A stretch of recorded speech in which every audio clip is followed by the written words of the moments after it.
Hallo meine Lieben, heute werden wir eine Geschenkbox machen und zwar werden wir das mit dem Explosion Board machen und da was Schönes im Weihnachtsmotiv machen.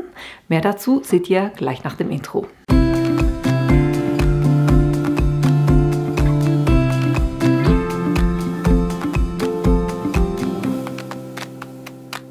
Heute machen wir, wie gesagt, eine Box mit dem Explosion Board und zwar eine, die ich euch noch nicht gezeigt habe. Und da habe ich einerseits ein Blatt, was 12 Inch mal 12 Inch ist, in schwarz und eins, was 12 Inch mal 5 Inch ist. Jetzt nehmen wir zuerst mal das 12 Inch mal 12 Inch. Ihr könnt natürlich das Falzbein verwenden, was hier drin ist. Ich verwende gerne das, was ich sonst auch verwende.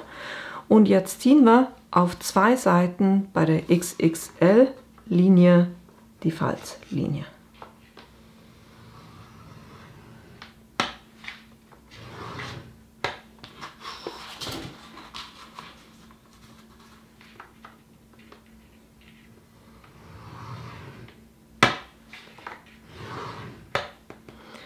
Und dann noch auf einer Seite, kann dann unten, also wenn ihr ein Muster drauf habt auf diesem Papier, dann wäre das hier unten nachher, ne?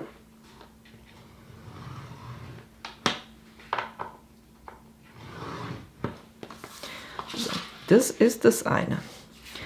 Beim Streifen, der 12 Inch mal 5 Inch ist, macht ihr auch unten einfach, also ne, hier die lange Seite, da macht ihr auch unten die XXL-Linie. Um den Deckel kümmern wir uns nachher. Jetzt brauchen wir noch ein Falz- und Schneidebrett. Respektive, wir brauchen eigentlich nur die Falzkante, weil wir müssten hier jetzt eine Seite ist 4 Inch, das ist 5 Inch, also haben wir einen halben Inch, wo wir das hier falzen. Ich gucke das hier auf der Seite an, dann habe ich ein bisschen mehr Grifffläche. Dann lege ich das bei einem halben Inch an und falze das. Kurz die Schneideklinge rausnehmen, das funktioniert nicht wirklich. So, jetzt komme ich auch bis ganz oben. Und wenn ihr ganz sicher gehen wollt, dass das wirklich auch funktioniert, dass das hier wirklich 4 Inch sind, könnt ihr hier auf die 4 Inch Linie gucken und das dahin machen. Und dann solltet ihr hier drüben automatisch eben auch einen halben Inch haben.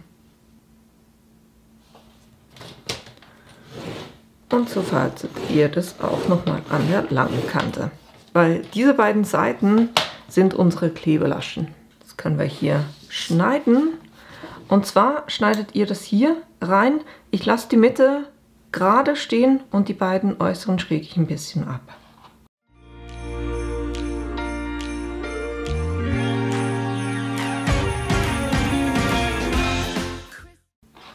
Einfach hier bis zu dieser Falzlinie. Jetzt könnt ihr die abschrägen.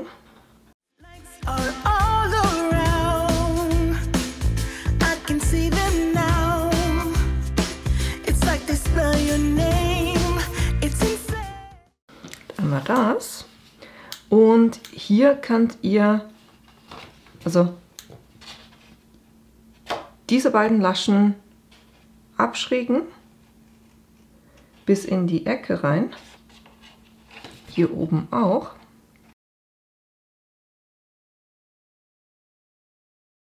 Und dieses Viereck hier unten, also die Klebelasche, könnt ihr hier wegmachen und das Ganze hier anschrägen.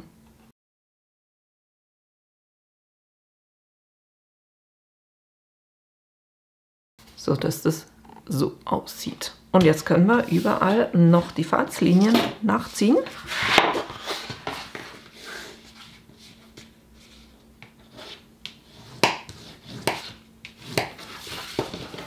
Und übrigens, ich habe hier einfach, damit ich eine schöne feste Box habe, das ist ein 300 Gramm Papier, ne?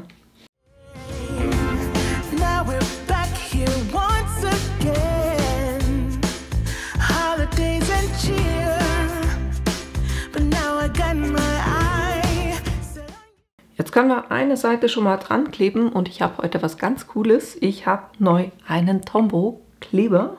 Warum habe ich den? Ich habe von einer ganz lieben Freundin tatsächlich einen Adventskalender bekommen gestern. Ich habe mich so riesig gefreut, weil normalerweise verschenke ich immer nur Adventskalender. Und ich finde es so cool, es sind so ganz viele Bastelsachen drin. Also ganz viele, ich habe bis jetzt die Türchen natürlich nur geöffnet, die ich darf. Und da war in einem eben ein Tombow-Kleber. Den wollte ich eigentlich schon immer, aber ich hatte mir gedacht, na, ich habe ja einen Kleber, also nee, muss nicht sein. Jetzt habe ich einen. Ich finde das so cool. Jetzt können wir hier eine der Laschen festkleben.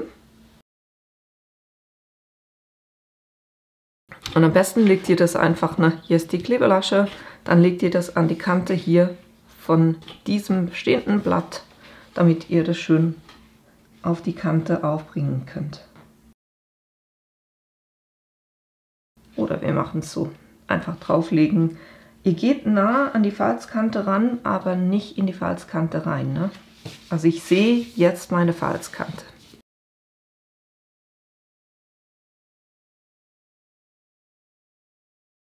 So, und jetzt haben wir eigentlich schon den Oberteil der Box.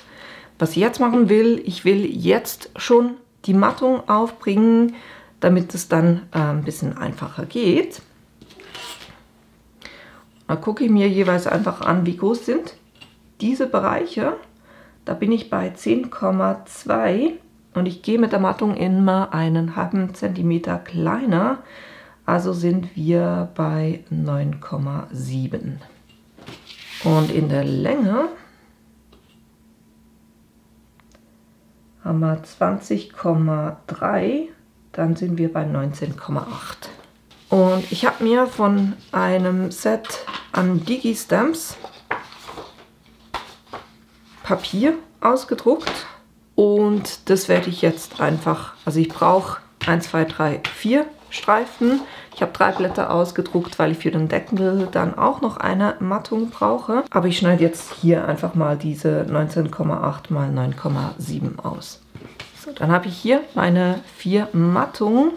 Und was ich gerne mache, ist, dass ich die Ecken abrunde hier mit der 4 mm Stanze.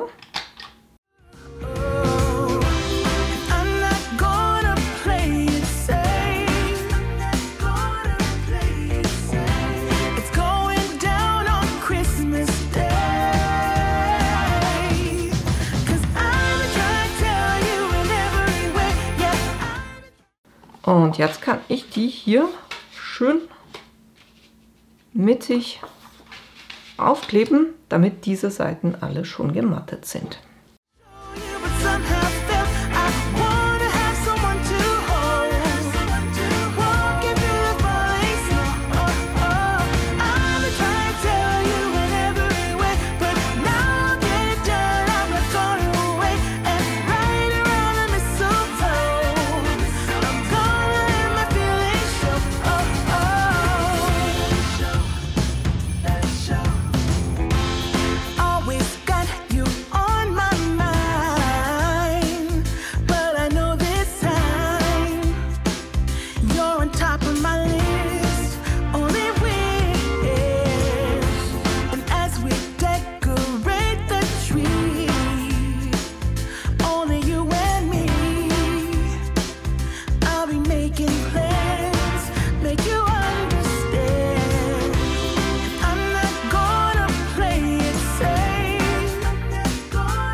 Und so haben wir das Ganze schon mal gemattet und können die Seite hier zusammenkleben.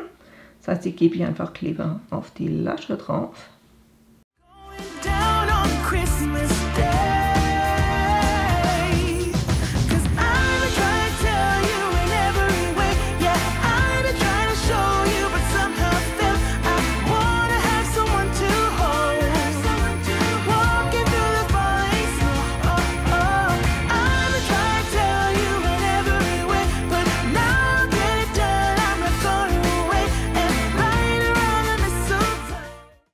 Und was wir dann auch noch machen können, ist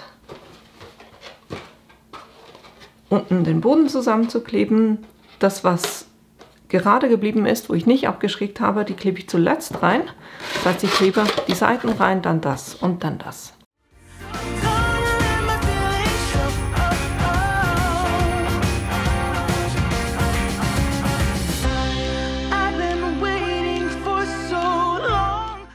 Das Schöne ist halt am Flüssigkleber, ich kann immer noch so ein bisschen verschieben. Das heißt, ich kann erst jetzt, wenn ich die letzte Lasche drauf bringe, gucken, dass die Box wirklich schön gerade ist. Und dann hier innen drin das Ganze feststreichen.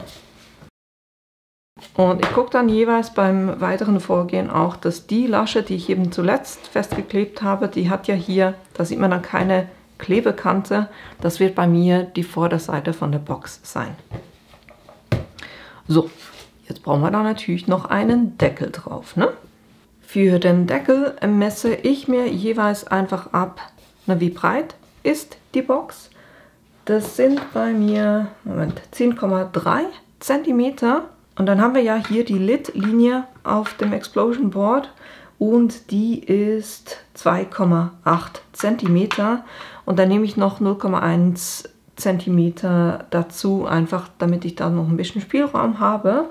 Und das alles zusammen. Das heißt, ich brauche die zweimal, also zweimal 2,8 plus die Länge der Box 10,3 plus 0,1, dann sind wir bei 16 cm und so habe ich mir ein Stück zurechtgeschnitten.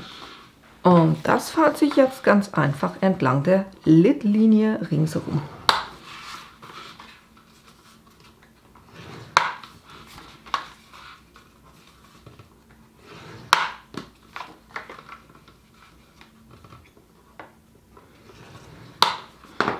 Dann könnt ihr schon mal kontrollieren, hat eure Box in diesem Viereck drinne Platz? Wenn ja, ist das schon mal ein gutes Zeichen. So, jetzt schneide ich hier diese Klebelaschen ein, das heißt einmal gerade runter bis in die Ecke und dann die hier auf der Seite anschrägen. Und das mache ich jeweils einfach ringsherum.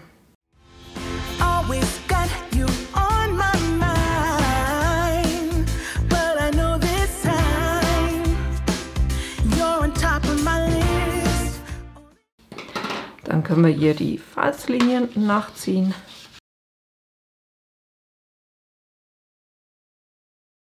Und jetzt können wir das Ganze auch noch matten. Ihr könnt euch überlegen, ob ihr, wenn ihr den Deckel zusammen macht, ob ihr nur obendrauf matten wollt und die Seiten stehen lassen wollt in diesem Schwarz. Das werde ich in meinem Fall machen, weil ich finde, das gibt ein schönes Spiel. Und dann mache ich nur hier oben drauf eine Mattung, aber eben ihr könntet auch die Seiten noch matten. Auch hier gucken, wie viel ich da brauche. Da sind wir bei 10,2, dann sind wir bei 9,7 und das im Quadrat natürlich, also 9,7 mal 9,7.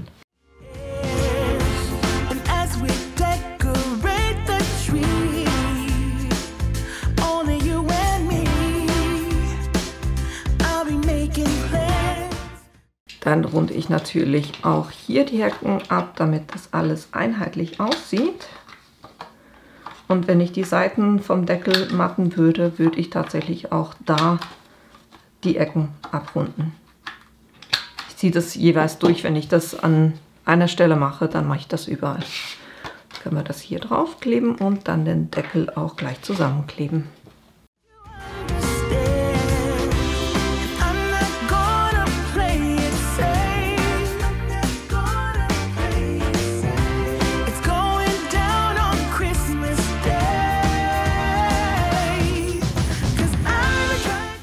Hier guckt ihr einfach, dass ihr schön die Kanten aufeinander liegen habt.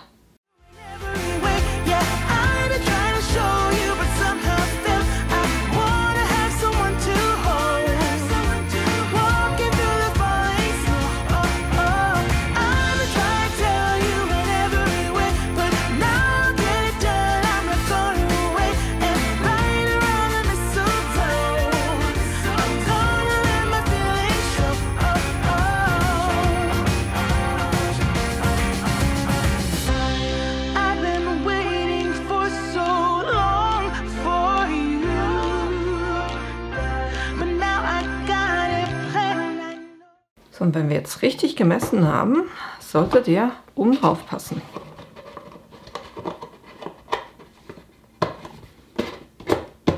Wunderbar.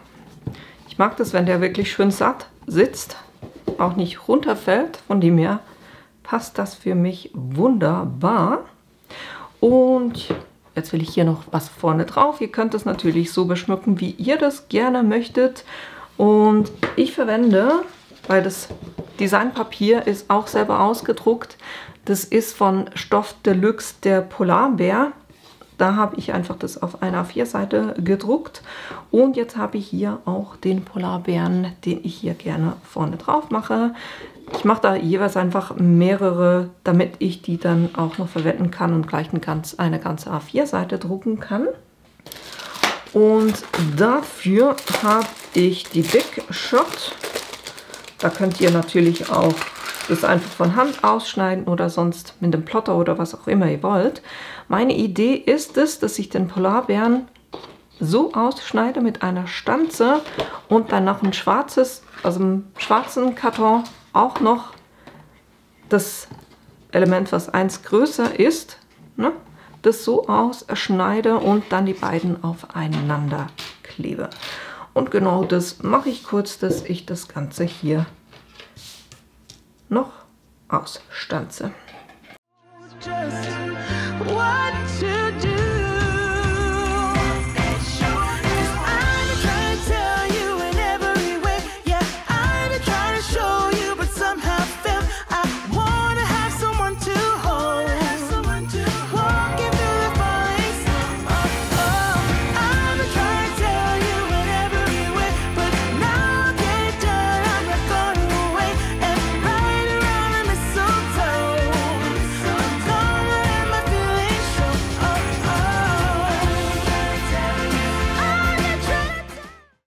So, das haben wir ausgeschnitten und ich finde es ein bisschen langweilig, wenn das jetzt direkt auf die Box drauf kommt.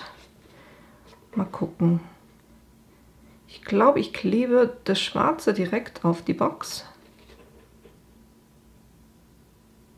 Und den Polarbären mache ich dann mit Dimensionals, klebe ich die auf. So, das heißt, Kleber. Jetzt muss ich natürlich gucken, dass ich die Vorderseite, die ich als Vorderseite vorgesehen hatte, dass ich die hier vorne habe. Das ist die Seite. Da klebe ich das erste Element drauf. Ich mache das hier schön mittig.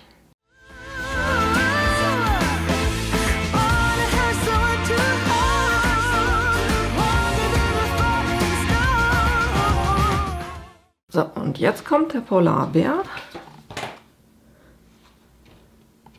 Ich glaube, ich verstärke den kurz und stanze nochmal so ein Teil aus. Also ohne den Bären, sondern nur auf Papier, weil dann kann ich das dahinter kleben. Dann wird er ein bisschen fester, weil das ist nur 200 Gramm Papier. So, dann kann ich die beiden noch zusammenkleben.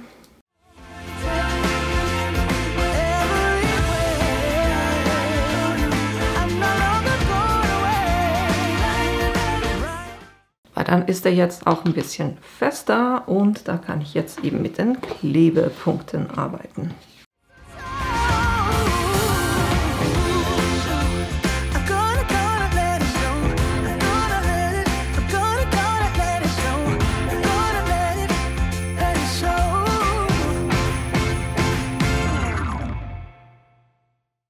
Dann können wir hier den auch noch schön mittig platzieren. Und dann haben wir hier schon unsere Box mit einem Deckel und echt super viel Platz drin. Und das ist 10 mal 10 Zentimeter. Und in der Höhe sind wir bei ca. 20,5 Zentimeter. Also da habt ihr schon ordentlich Platz drin. Natürlich könnt ihr da auch noch ein Band drum machen, was auch immer ihr wollt. Aber ihr habt hier einfach mit der Mattung, das ist ein 300 Gramm Papier, das schwarze, und das andere sind 200 Gramm Papier. Und dadurch ist die jetzt schon sehr stabil. Und eben das war auch noch eine Variante, was ihr mit dem Explosion Board auch noch machen könnt, als die Boxen, die ich euch bis jetzt gezeigt habe. Und ich finde die echt super cool. Da hat echt viel Platz drin, ne? Also heute diese Idee von der Explosion Box, wie ihr das als große Box auch machen könnt, respektive nicht nur groß, sondern eben hoch, ne? Also hier ordentlich Platz drin. Und das war auch schon das, was ich euch heute zeigen wollte. Ich werde euch die Materialien, die ich verwendet habe und Tools, die ich verwendet habe, wie immer unten in die Beschreibung reinmachen. Da findet ihr auch die Affiliate-Links und da könnt ihr dann das beschaffen, was ihr noch braucht, was ihr noch nicht habt, ne? Ich hoffe, euch hat die Idee gefallen und das Video und dass ihr da auch Lust habt, das selber nachzubasteln. Und natürlich auch, dass ich euch in einem meiner nächsten Videos wiedersehe. Bis bald!